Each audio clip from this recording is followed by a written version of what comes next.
Hey guys, I'm Roger Gaming, and today we are here for Spyro 2, Ripto's Rage. We are at one of my favorite levels. This is typically one of the last few levels you play, and I think the developers just went nutty and had a really fun time. This level is like a futuristic, kind of dystopia, I'd say, where they have these pigs and different animals. I think they're mainly pigs that are attacking these droids, and they have like a cow that or not cow but a bull, which is pretty much the same thing. Bull's a male cow, and yeah, they have just these like outer suit space pigs, and this really cool. I just think this level is really funny, and they did very interesting in the development and like gameplay. I think it has um, like kind of a direction, maybe a hint of where they were going if they continued the like power-up style towards the end. They have a dual power-up, so just kind of a culmination of all that you've gone. You've had like single power-ups throughout the entire game, and this is the first time you have like a dual power-up, which I think is really cool. And I think the like enemies are really creative in this level, where you have pigs that have rockets strapped to them, and robotic, or not robot pigs, but astronaut pigs with laser guns. I just think they had really a lot of fun with this level, and I feel like it's one of my favorite levels in the game as a result. Just because I feel like it's more fast-paced because you have to avoid flying objects that are coming at you with the pig strapped to rockets. In this level, more than like any other level, I feel like you can just kind of hang out and you don't really have any like head-on threats that are attacking you. You kind of walk over to them and they attack you. But these pigs are proactive and they're physically trying to kill you, which I think makes it just a tad bit more interesting. We are at our first orb here. I believe there are 4 orbs in this level. This is the first one you get as we're in further into the game. The orb is, instead of getting a talisman, you get an orb. So that's where we're at. And for the first orb, basically we have to beat the bull. He's gonna launch bombs at us, and we have to shoot the fireball at the bombs. This is actually one of the few tasks that are harder once you have the completion, because you don't get the spread.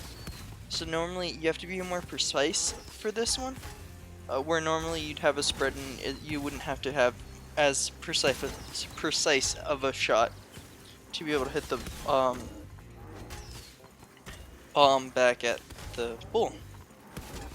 So it took me a little bit to get the hang of it, as you guys can see, but once I got like a rhythm, I was pretty good in being able to hit him back, and we beat him. So now we're gonna get our first orb, and we'll be able to progress a little further into the level. I just think this level had a lot of like creativity, and that's why it's one of my favorites. It also has some backtracking, which is interesting, and I think it has like, I guess not too many of them you can say this about, but it has like a nice vertical height to it. Like you're constantly moving up. You can say that about the I think it's magma cone and the sea level. I forget the name of it. But there aren't too many levels where your goal is like, hey, we want to progress up further and have you keep like climbing to get to a new spot, and then have you backtrack and stuff from the height because you need something from there. The water level for sure has it, but I just think that it makes it a little bit more unique than just one of the other Spyro levels in the series.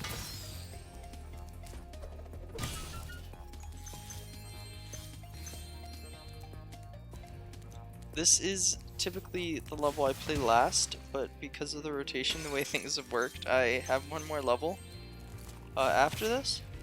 That's typically the one that's closest but I decided to do it last just to change up the pace for myself because I played him in the same order so many times. Wanted to try it a little bit differently, just to make it a little bit more interesting for myself. So yeah.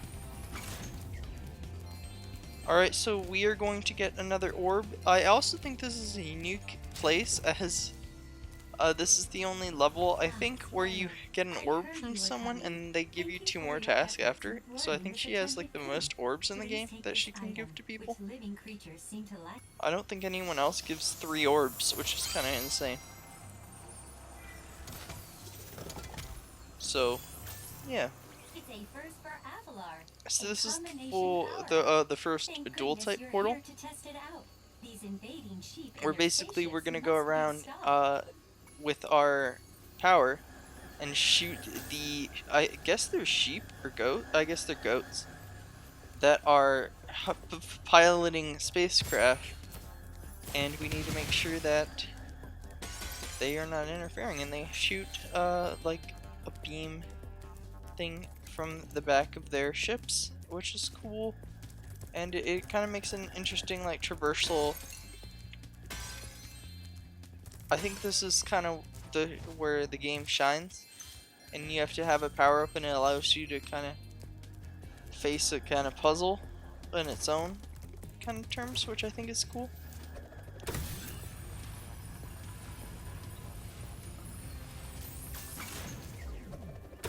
Made a little bit of a mistake down there. I thought that was the one to head up, but I missed.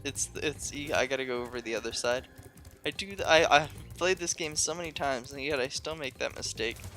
Just because they're similar, I guess. And I feel like either could go up to the platform, in my opinion, but yeah.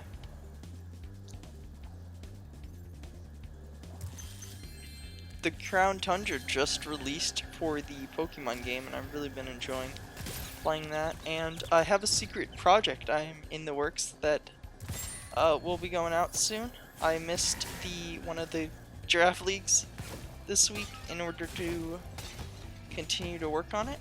So it's Pokemon related as the hint, but I'm very much looking forward to it, and I think it'll be fun, interesting content. In light of everything that's happening in the world, I think having some fun, interesting, just lay back content is important.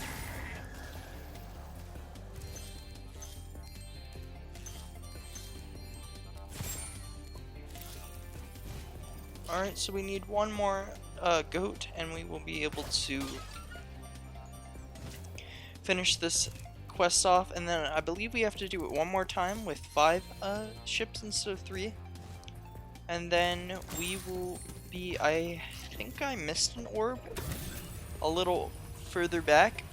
I know there is a chest I need to break, which gets us a few more of the gems, and one of the unique parts of this level is how like vertical it is, which is something I like. Like, you have to platform all over these planets, and the different like ability to have you fly and stuff, I feel like really adds to the level's unique aspects, because it gives you more like freedom to explore. I think that's a really big benefit to these games, is to give the player the freedom to like, hey, I want to go up here, can I go up here, can I check this out, can I, just to basically see all you can see and find like little secrets in the variety of different areas. Alright, so now we have to beat the 5 goats.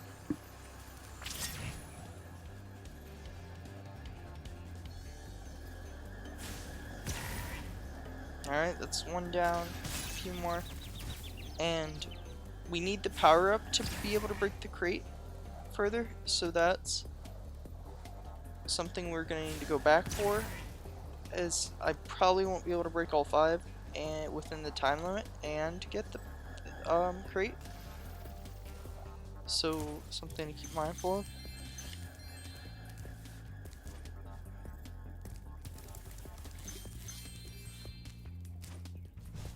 Alright, guys, going down there. Let's make sure I get this last amount of gems. As always, there's 400 throughout the level.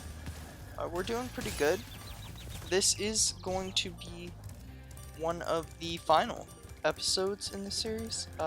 We have one more like main level where like we're going through a world collecting the gems and stuff, and then we are off to the final boss. So we're making a lot of progress, and we'll be wrapping up the series very soon.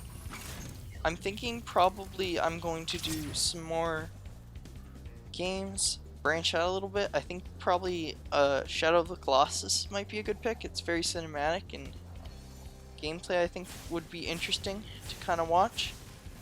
I think shorter videos is probably good going forward, except for the draft league. I think I'm going to keep that around the same length as it is shorter for draft content. And yeah, I think there's a lot of like fun opportunities, and potentially doing some Nintendo games, maybe some Pokemon content as well. Physical on like Sword and Shield content. I know the Crown Tundra is about to release, and or has released, depending on when this video comes out. And I'm really excited about that.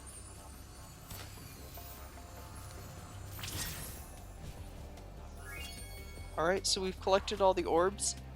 As I stated previously, I just need to go back and collect a few more of the gems. I missed, well, I didn't miss it. I couldn't break it, air quotes, with the thing I had. I didn't want to use my power-up. I wanted to show how you would normally get it. So yeah, you gotta basically travel with the power-up, make sure you're doing it within the time frame, and get back. I may also do some Crash. I love Crash as well. I feel like Spyro and Crash go back hand in hand.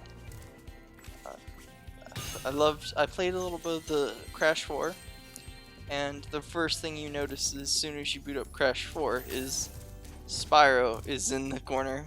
There's a Spyro plushie, and there's Spyro Easter eggs throughout the entire game. So I'm hoping that means Spyro 4. I doubt it. Maybe, I don't know. I'm curious what they do. If they decide to do like a Crash and go ignore the old games or the other games in the series, which is fine, I guess.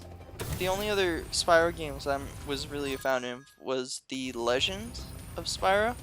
I thought those games were good, and they introduced Cinder, which I think was a very good character that should be a part of Spyro. And to just throw that aside, I think it would be a mistake.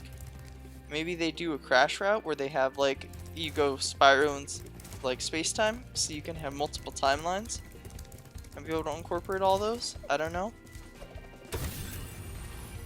but I think that would be interesting. Alright, so we are at the portal and at the end of the video. So I hope you guys enjoyed this video. If you did, please comment, rate, and subscribe. I really enjoy reading your guys' comments. And if you like the video, please like it. It really helps me know what content you want to see and what maybe I should change and do some more different stuff. Alright, I shall see you guys next time. Peace out.